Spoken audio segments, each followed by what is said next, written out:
આવો આપણે એમને વિનંતી કરીએ. આવો રાજુભાઈ, અને પ્રસંગને અનુરૂપ ઉદ્બોધન આપો.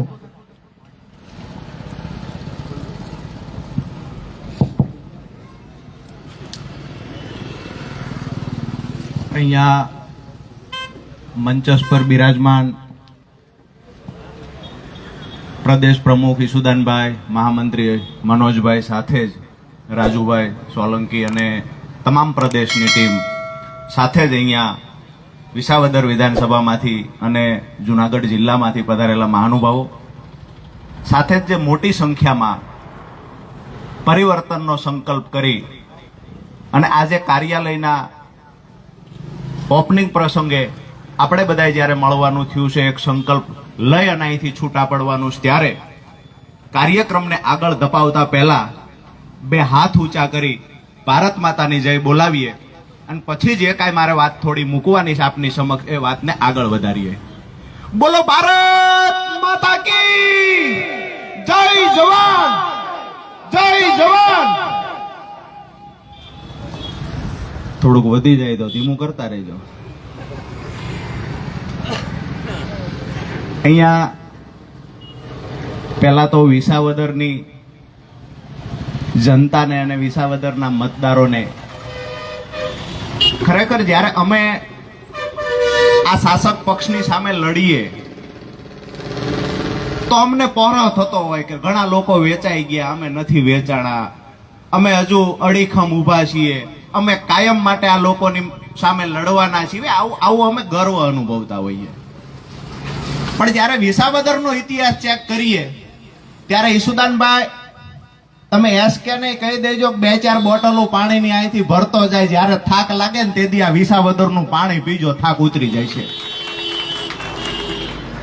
અહીંયા હું આવતા પહેલા મોટા કોટડા ગામ, આમ તો હું ત્યાં પહેલી વાર આવ્યો, મોટા કોટડા ગામે અમે શેરડીનો રસ પીવા ઉભા રહ્યા. ખરેખર આ વિસ્તાર, જ્યારે ગામડાઓના પ્રવાસ કરીએ, ગામડાના ખેડૂતોને મળીએ, લોકોને મળીએ, તો ખરેખર એમની અંદર શું પડ્યું છે આ વાસ્તવિકતા જાણવાના પ્રયાસ કરીએ ત્યારે આવનાર ચૂંટણીમાં અહીંના મતદારો શું કરશે એ જાણવા મળે. મારી વાત સાચી છે? બાકી અહીંયા આવ્યા એ તો બધા આપણો પરિવાર છે ને આપણા વખાણ જ કરીએ, આપણે થોડું મોડું બોલવાના છીએ. મોટા કોટડા વળાંક ઉપર સનમ શેરડીના રસ નામની એક દુકાન હતી. ત્યાં અમે રસ પીવા ઉભા રહ્યા એટલે 3-4 વડીલો બેઠા હતા. એટલે અમે પૂછ્યું અજાણ થઈને કે આ વિસાવદર વિધાનસભાનો વિસ્તાર છે? તો એ લોકોએ કીધું કે હા, વિસાવદર વિધાનસભામાં જ આ મોટા કોટડા આવે. એટલે વિશેષ અમે પૂછ્યું, જાણવાની ટ્રાય કરી કે તો ઓલું અહીંયા કઈક હમણાં ફરીવાર ચૂંટણી આવવાની છે અને આમ આદમી પાર્ટી ચૂંટાણી હતી, તો કે હા, એ જ આ વિસ્તાર. મેં કીધું હવે શું લાગે છે? તો કે કાંઈ નહીં, ફરીવાર આમ આદમી પાર્ટીને ચૂંટીને મોકલવાની છે. એને ખબર નહોતી કે હું આમ આદમી પાર્ટીમાંથી આવું છું, એને એ નહોતી ખબર કે હું અહીંયા સભામાં જ આવું છું. પછી મેં એને ફરીવાર ઉત્સાહ સાથે પૂછ્યું, મેં કીધું તમને કેમ એવું લાગે છે કે આમ આદમી પાર્ટીને ફરીને ચૂંટીને મોકલશું? એને મને જવાબ એ આપ્યો કે તમે મને ઓળખતા નથી, મારું નામ આ, એ નામ હું અહીંયા એટલે નહીં આપું કે અહીંયાથી ચૂંટાયેલા નેતાનો બનેવી સાહેબી હતા. મહત્વની વાત એ હતી. એટલે આ ટ્રમમાં ચૂંટાણા એવું નહીં, પણ ભાગી ગયેલા ધારાસભ્ય જે આજે ભાજપમાં છે ને એના સગા બનેવી હતા. નામ આપણે કોઈના નથી આપવા. એને એવું કીધું કે અહીંયાથી તમે મનોજભાઈ, ઈસુદાનભાઈ, એની વાત એ હતી, લાગણી એ હતી હેમંતભાઈ, કે તમે ટકોરો મારીને ઉમેદવાર નક્કી કરજો, જીતાડવાની જવાબદારી અમારી, અને જો વિશ્વાસ ન આવતો હોય 2012 થી અમારો ઇતિહાસ ચેક કરી લેજો. આ ઉત્સાહ એ લોકોમાં છે, ગામડાઓના ખેડૂતોમાં આ ઉત્સાહ જોવા મળે છે. ખરેખર આ વિસ્તારે જે જવાનું હતું એ જતું રહ્યું, એની હવે આપણે ચર્ચા નથી કરવાની. આપણે અહીંયા એ સંકલ્પ કરવાનો છે મારે ને તમારે બધાએ, કે માની લીધું કે લોકસભાની ચૂંટણીમાં 22-23 સીટો જીતી ગયા ભાજપ વાળા, નથી બનવાનું છતાંય માની લીધું કે સરકાર બનાવી લીધી. આપણે ઈ દાખલો બેસાડવાનો છે ને કે ઈ લોકો ફટાકડા ન ફોડી શકવા જોઈએ, એને ખબર પડવી જોઈએ કે વિધાનસભા અમે ગુમાવી છે, અમારે કયા મોઢે મોદી સાહેબની સામે જવું, આ બતાવવાનો સમય છે. અને ખરેખર જ્યારે વિસ્તાર ખેડૂતોનો છે ત્યારે સૌથી મહત્વની વાત કે ખેડૂતો માટે આ સરકારે શું કર્યું. આપણે મત દેવા જઈએ ત્યારે ખરેખર આપણા માટે કઈ પાર્ટી વિચારે છે, જે થવાનું હતું એ થઈ ગયું છે. હવે આપણે મત દેવા જઈએ તો આપણા હિતનું કઈ પાર્ટી વિચારે છે તો આપણે જોઈએ ને. આપણા બાળકોનું ભવિષ્ય ઉજળું કઈ પાર્ટીમાં છે આ આપણે જોવું જોઈએ. અહીંયા બેઠેલા જેટલા પણ ખેડૂત છે જેને સાઈડમાં કોઈ ધંધો ન હોય, કોઈના દીકરા દીકરી નોકરી ન કરતા હોય, માથે દેણું ન હોય, એવો એક ખેડૂત ઊંચી આંગળી કરે. બધાને દેણા છે. ઓલા 15 લાખ હજી નથી આવ્યા, 15 લાખ રૂપિયા નથી આવ્યા. સિટી વાળા આવું ઘણા બધા કહેતા હોય છે કે મોદી સાહેબ છે એ ખોટું બહુ બોલે. 15 લાખ રૂપિયા નથી આવ્યા, કાળું નાણું નથી આવ્યું, 2 કરોડ રોજગારી દર વર્ષે આપવાની હતી એ રોજગારી નથી આપી. આનો દેકારો ઘણા બધા જાગૃત નાગરિકો સિટીમાં કરતા હોય છે. અમે ઈ લોકોને કહીએ છીએ કે ગદ્દારી તમારી સાથે તો અત્યારે થઈ, અમારા ખેડૂતો સાથે આઝાદીના 75 વર્ષથી આ લોકો ગદ્દારી કરતા આવ્યા છે. ખેડૂતોની આવક ડબલ કરવાની વાતો કરી હતી, આજે અમારો ખેડૂત ડબલ દેવાદાર બન્યો છે.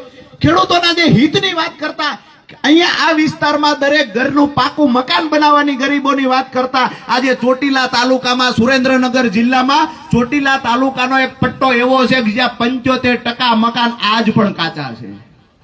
કયા મોઢે તમે ગરીબોના મત માંગો છો? અહીંયા મગફળી કૌભાંડ જુનાગઢમાં થયેલું, પાક વીમા કૌભાંડની તો ઈસુદાનભાઈ અને અહીંના ખેડૂત આગેવાનો રાયડું પાડી પાડીને થાકી ગયા. દિલ્હીની બોર્ડર પર 740 ખેડૂતો શહીદ થયા આ સરકારના કાળા કાયદાની સામે લડતા લડતા. અહીંયા વાત કરીએ તો આપણો પાક વીમો જતો રહ્યો, આપણા નામે આવેલી યોજનામાં ભ્રષ્ટાચાર થયા. ખેડૂતોના જે ટેકાના ભાવની વાત કરીએ છીએ તો એમાં મોટા મોટા કૌભાંડો થયા. શૌચાલય કૌભાંડ, મનરેગા કૌભાંડ, તુવેર કૌભાંડ, બિયારણ કૌભાંડ, ખાતર કૌભાંડ. ઈસુદાનભાઈ તમે ક્યારેય ડિબેટ કરી? લાંબા ટાઈમથી ડિબેટો કરે છે. આપણે પૂછીએ કે ઉદ્યોગપતિઓને પૈસા આવ્યા ને બારોબાર કોઈ લઈ ગયું, આવી ડિબેટ થઈ ક્યારે? એમાં કૌભાંડ નથી થતું. કૌભાંડ મારા ને તમારા નામે આવેલા પૈસામાં કૌભાંડ થાય છે, મારા ને તમારા માટે બનેલી યોજનામાં કૌભાંડ થાય છે. અને આ દરેક કૌભાંડની વચ્ચે જ્યારે સરકાર બજેટની વાત કરતી હોય, આવું એટલા માટે વાત કરું છું કે આપણે માત્ર હીવો કરવા ભેગા નથી થયા. ખરેખર જ્યારે આપણી પાસે કોઈ મત માંગવા આવે તો આપણે એનો સવાલ પૂછવાનો છે કે અહીંયા જ્યારે પાક નુકસાન ગુજરાતમાં થાય છે, ગુજરાત સરકાર શું વળતર ચૂકવે છે?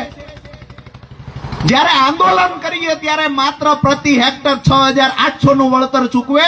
દેશની અંદર માત્ર એક સરકાર એવી છે દિલ્હીની અંદર કે પાક નુકસાન થાય ને પ્રતિ હેક્ટર 50,000 રૂપિયાનું વળતર ચૂકવે ને એટલે આમ આદમી પાર્ટી સાથે ઉભું રહેવાનું.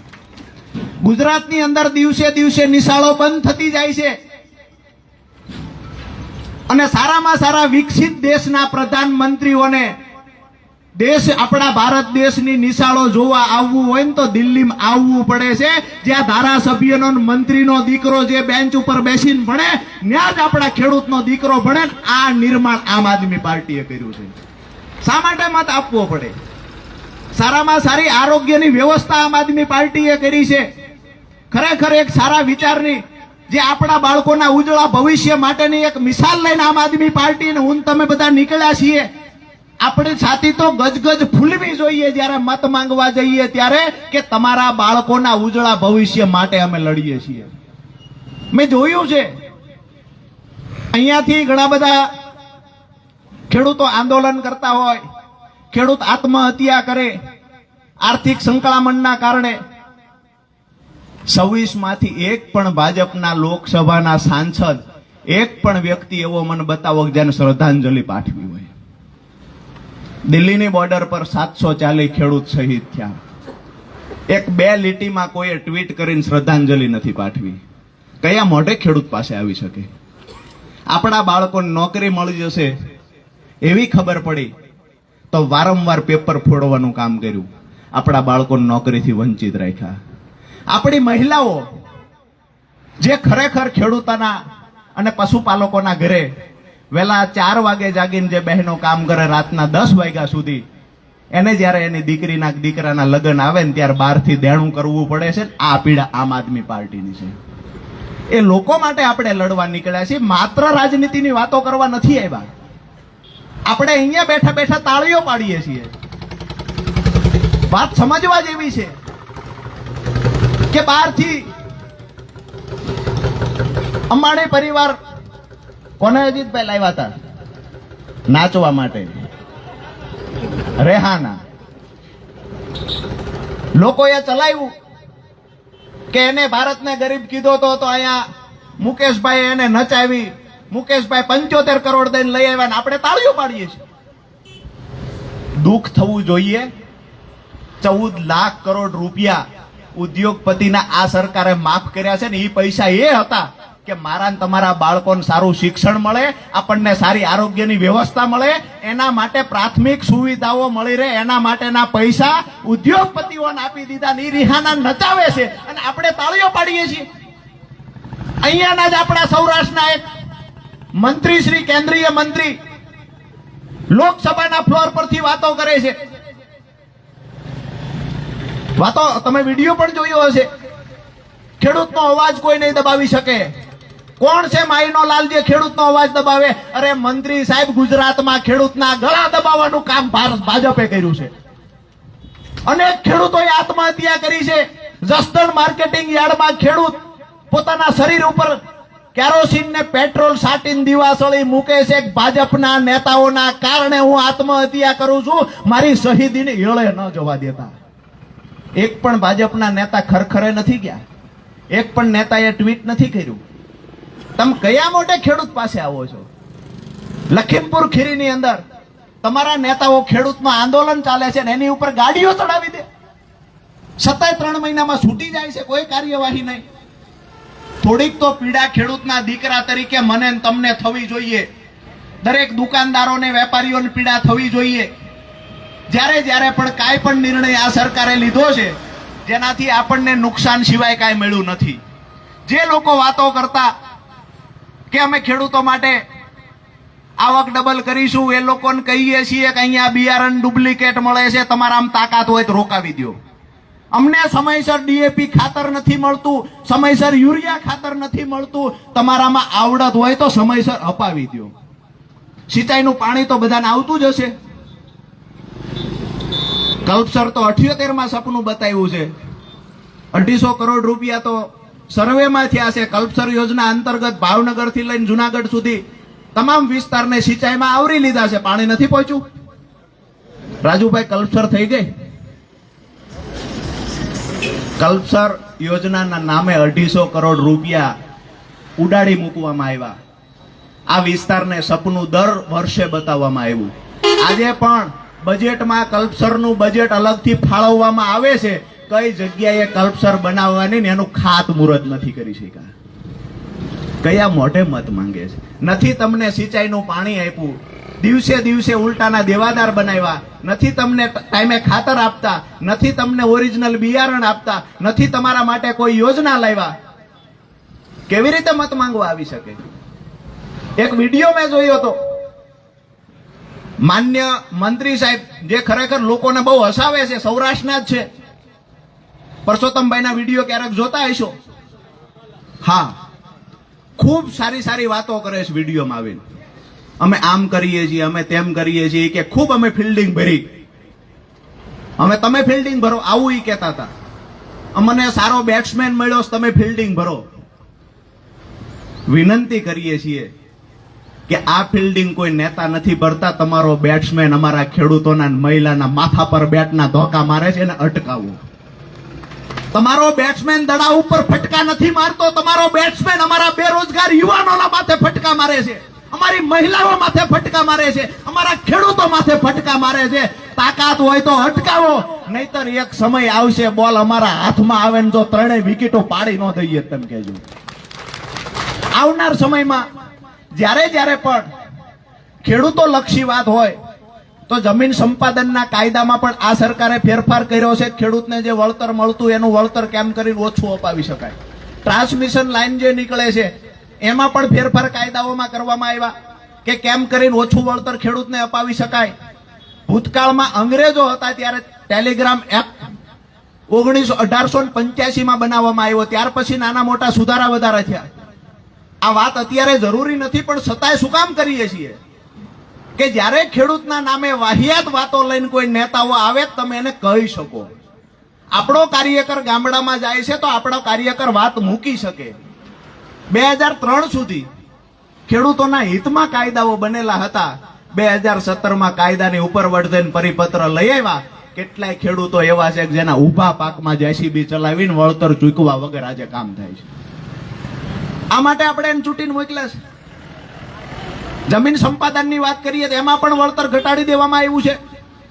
જ્યારે જ્યારે પણ ખેડૂતોએ સંગઠિત થવાની કોશિશ કરી છે તો એ ખેડૂતોના અવાજને દબાવવા માટે એ ખેડૂતને નજરકેદ કરવામાં આવે, એ ખેડૂતને ડિટેન કરવામાં આવે, એ ખેડૂતને પૂરી દેવામાં આવે અને મેસેજ આપવામાં આવે કે કોઈ પણ વ્યક્તિ અમારી સામે આંખ ઊંચી કરશે તો એમને એમાં આ હાલત કરશું. બહેનોની વાત હોય તો આ પરિસ્થિતિ, વિદ્યાર્થીઓની વાત હોય તો આ પરિસ્થિતિ. એટલે આપણે બધાએ સાથે મળી આવનાર સમયમાં જે મને દાદાએ કીધું મોટા કોટડા કે તમે ટકોરા મારીને ઉમેદવાર આપો, જીતાડી દેવાની અમારી જવાબદારી. 2012 થી ધૂળ ચાટતા કર્યા છે અને આવનાર સમયમાં ધૂળ ચાટતા કરશું. આજે આ સંકલ્પ સાથે આપણે છૂટા પડવાનું છે. બે હાથ ઊંચા કરી ભારત માતાની જય એવી બોલાવો કે અહીંથી ખરેખર ભાજપમાંથી ઉમેદવાર આવવાનો હોય ને ડર લાગવો જોઈએ. ખાડું અઘરું તો છે, બરાબર છે. બોલો ભારત માતા કી જય. જવાન. આભાર. અસ્તુ.